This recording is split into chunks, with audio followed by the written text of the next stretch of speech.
क्या है चीन के गुप्त पुलिस स्टेशन? अमेरिकी खुफिया एजेंसी एफबीआई ने किया बड़ा खुलासा। कई देशों में गुप्त विदेशी पुलिस स्टेशन चल रहा। चीन रिपोर्ट, न्यूयॉर्क के मैनहट्टन में चल रहा ऐसा ही पुलिस स्टेशन। ऐसे पुलिस स्टेशन चलाने के आरोप में 2 गिरफ्तार। मूल रूप से अमेरिकी नागरिक है लू जियान वांग। चीन जिनपिंग। आरोप है कि सब चीनी अधिकारियों की शह पर चल रहा। रिपोर्ट में खुलासा, इनमें असली पुलिस अधिकारी कार्यरत नहीं होते। चीनी नागरिकों को ड्राइविंग लाइसेंस रिन्यू करने जैसे मुद्दों पर मदद का दावा।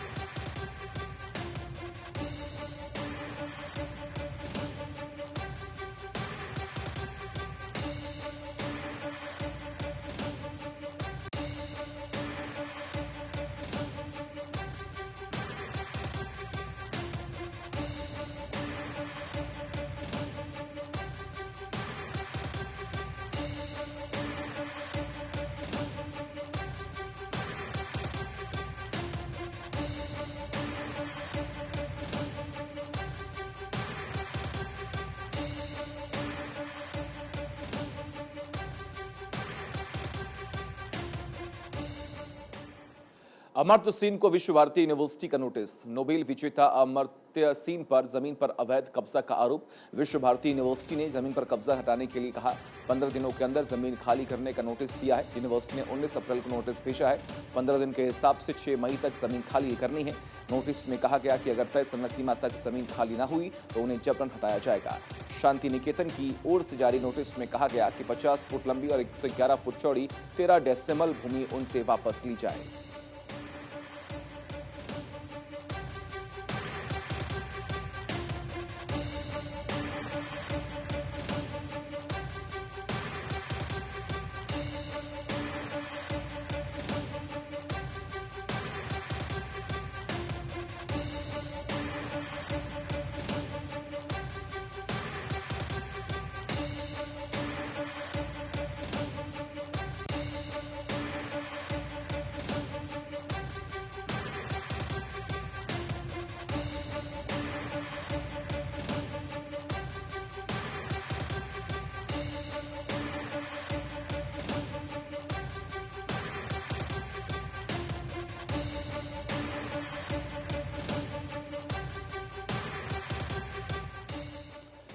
तमिलनाडु बीजेपी ने एमके स्टालिन पर लगाए बड़े आरोप। राज्य में भ्रष्टाचार का जहर घोल रही है सरकार, बीजेपी ने कहा। तमिलनाडु महान संस्कृति समृद्ध विरासत वाला राज्य, बीजेपी ने कहा। सबरीसन ने ब्रिटेन में 2 कंपनियों की स्थापना की है जो गलत तरीके से कमाए धन को ठिकाने लगाती है। एक कंपनी को काम देने के बदले द्रमुक को 200 करोड़ मिले।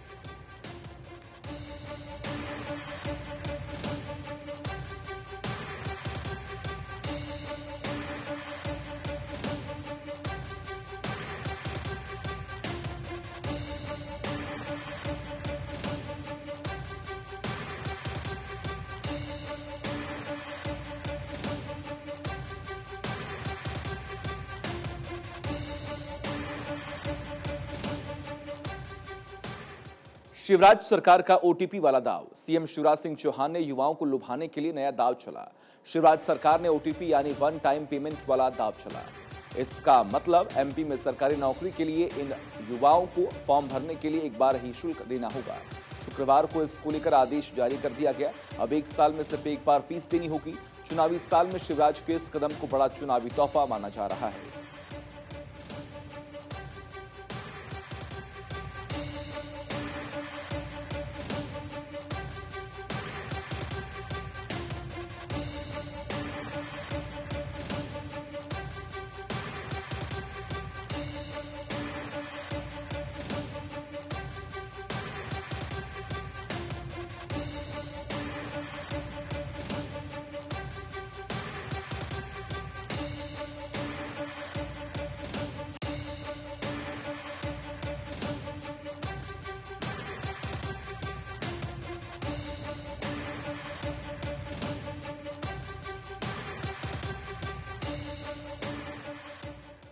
गलवान घाटी में शहीद की पत्नी बनेगी अफसर। जून 2020 में चीनी सैनिकों के साथ हुई थी मुठभेड़। वीर चक्र से सम्मानित हुए थे दीपक सिंह। शहीद दीपक की पत्नी रेखा सिंह सेना में बनेगी अधिकारी। 29 अप्रैल को चेन्नई में होगी पासिंग परेड। इसके बाद वो भारतीय सेना की अधिकारी बन जाएंगी। रेखा सिंह ने क्लियर किया था पर्सनालिटी और इंटेलिजेंस टेस्ट। ट्रेनिंग के लिए चेन्नई स्थित ऑफिसर ट्रेनिंग एकेडमी भेजा गया।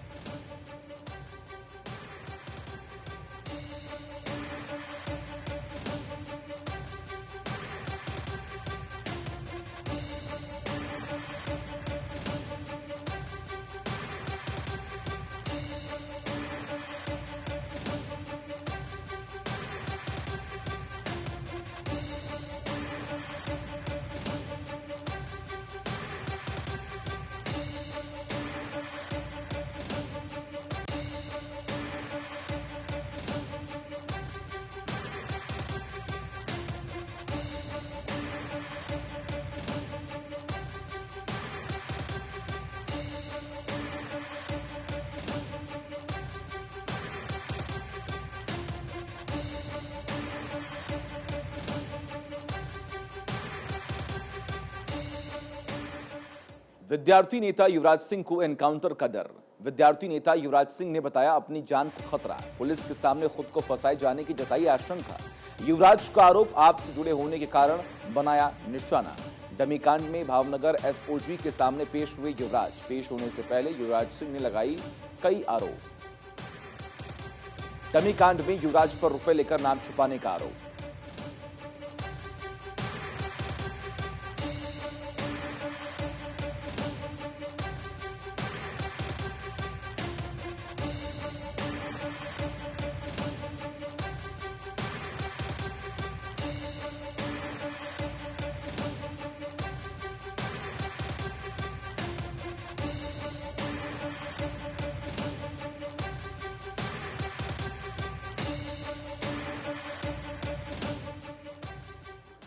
आपको कितने झटके? 7 दिन में आपको सूरत में दूसरा झटका। 2 और पार्षदों ने छोड़ी पार्टी।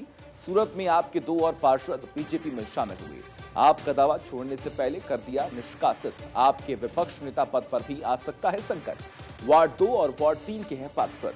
2 और पार्षदों के जाने के बाद आपके पास बचे 15 पार्षद। कुछ और पार्षदों ने पार्टी छोड़ी तो निगम में विपक्ष का दर्जा भी खो सकती है आप।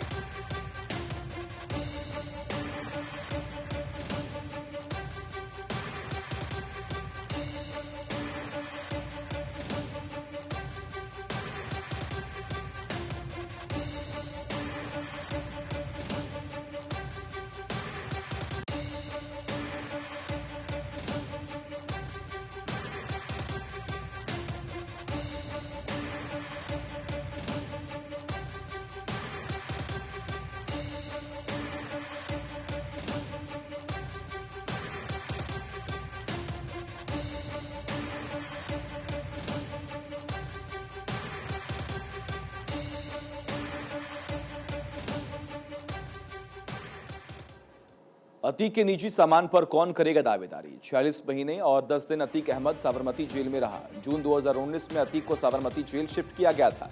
11 अप्रैल को जेल के डॉक्टर की रिपोर्ट पर भेजा गया था यूपी। 15 अप्रैल को अतीक अशरफ की हुई थी हत्या।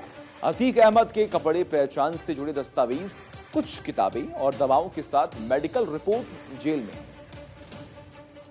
बीवी शाइस्ता फरार, बेटे भी अंदर। साबरमती जेल में रखे अतीक अहमद के सामान का क्या होगा?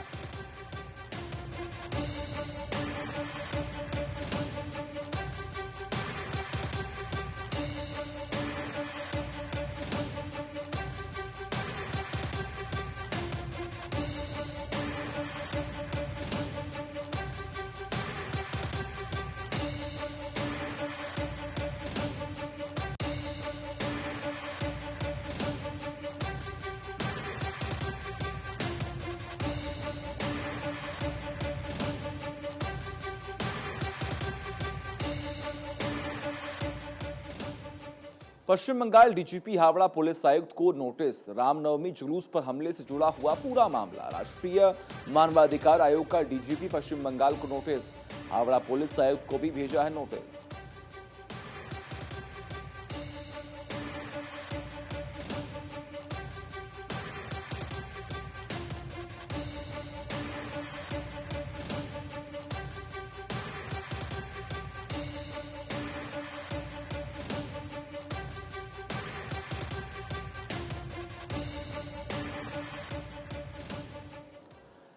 बिहार जातिगत सर्विस जुड़ी अर्जी पर सुनवाई 28 को गौतम नवलखा ने खटखटाया कोर्ट का दरवाजा।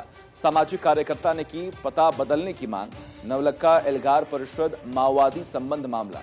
मुंबई के एक सार्वजनिक पुस्तकालय में नजरबंद है नवलखा। नवलखा के वकील ने कहा जहां नवलखा नजरबंद है वो एक सार्वजनिक पुस्तकालय है, इसलिए पता बदले।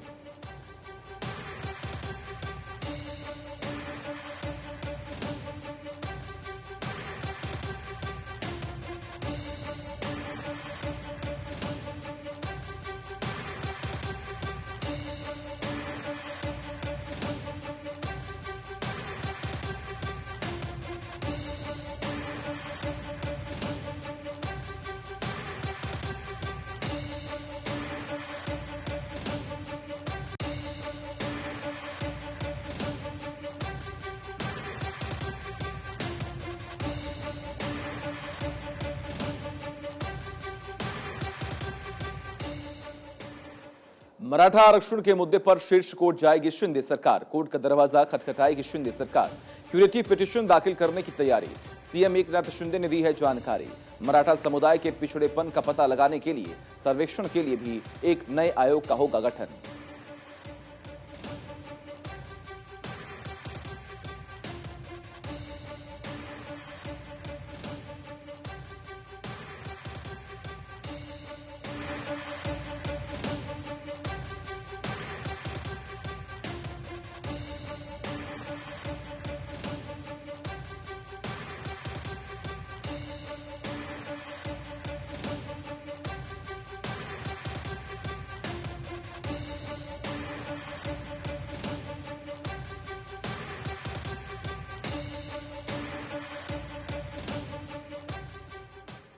ब्रिटेन की पुलिस ने किया भारतीय नागरिक को गिरफ्तार। आतंकी संगठन से जुड़ने का लगा है आरोप। सुंदर नागराजन पर हिजबुल्लाह को फंडिंग का आरोप। लंदन की वेस्टमिनिस्टर मजिस्ट्रेट के सामने किया गया पेश। आरोपी सुंदर को पुलिस हिरासत में भेजा गया।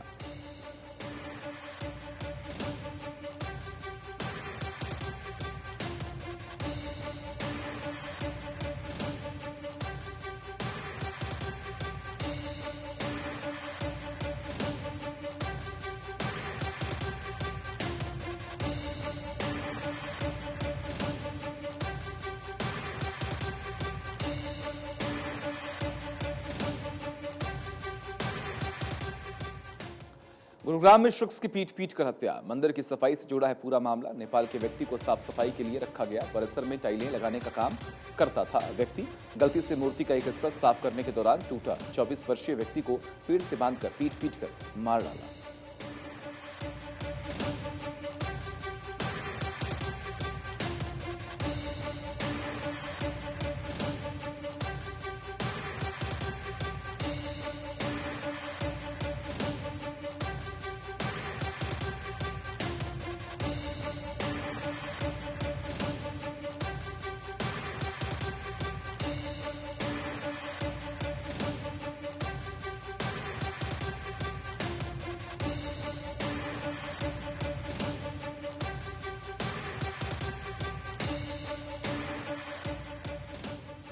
मन की बात के 100वें एपिसोड पर बीजेपी का बड़ा प्लान। हर विधानसभा क्षेत्रों में 100 कार्यक्रम करने का लक्ष्य। केंद्रीय मंत्री, लोकसभा सांसद, राज्यसभा सांसद और विधायकों की लगाई जाएगी बाकायदा ड्यूटी।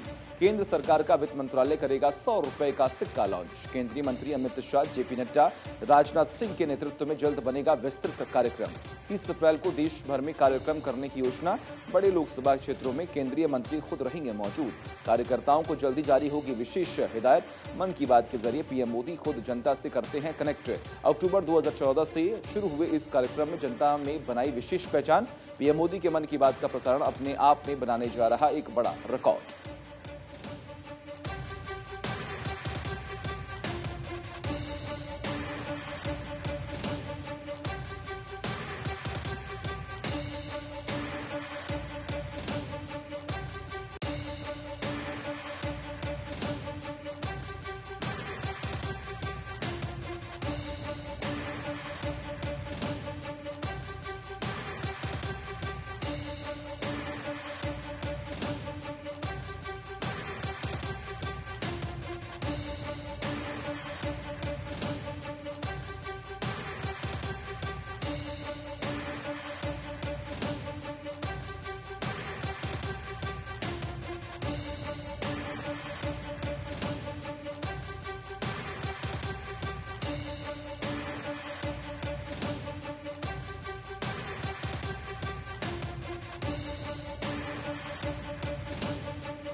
कर्नाटक की चामराजनगर विधानसभा सीट पर सबकी नजरें। बीजेपी ने कांग्रेस के गढ़ में इस दिग्गज नेता को दिया है टिकट। चामराजनगर सीट से कांग्रेस के वर्तमान विधायक सी पुतरंगा शेट्टी पिछले 3 बार से लगातार विधायक। इस बार इस सीट से बीजेपी ने बदला उम्मीदवार। इस बार अपने दिग्गज नेता वी सोमन्ना को मैदान में उतारा। वी सोमन्ना एक और सीट से लड़ रहे चुनाव। सीट का नाम है वरुण विधानसभा सीट। वी सोमन्ना प्रदेश सरकार में मंत्री हैं और बीजेपी के दिग्गज नेताओं में नाम है। चामराजनगर विधानसभा सीट पर अभी तक बीजेपी एक बार जीती। बीजेपी ने 1999 में इस सीट पर जीत हासिल की थी। सबसे अधिक बार कांग्रेस ने इस सीट पर जीत दर्ज की। अब तक हुए चुनाव में कांग्रेस ने इस सीट पर 6 बार जीत दर्ज की है।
चन्नापटना सीट से चुनाव लड़ेंगे कुमारस्वामी। 4 बार के विजेता बीजेपी के सीपी योगेश्वर से होगा मुकाबला। चन्नापटना निर्वाचन क्षेत्र में बीजेपी और जेडीएस के बीच कड़ा मुकाबला होने वाला है। यह कर्नाटक की उन विधानसभा सीटों में से है जिन पर पूरे देश की नजर है और जिनके परिणाम से सरकार गठन की प्रक्रिया प्रभावित होगी। यहां से भाजपा के उम्मीदवार सीपी योगेश्वर चुनावी मैदान में उतरे हैं। जो जेडीएस से पूर्व सीएम एचडी कुमारस्वामी भी इस सीट से चुनाव लड़ने जा रहे हैं। दूसरी बार चन्नापटना सीट पर उतरे कुमारस्वामी। चन्नापटना निर्वाचन क्षेत्र में शहर के 31 वार्ड शामिल हैं।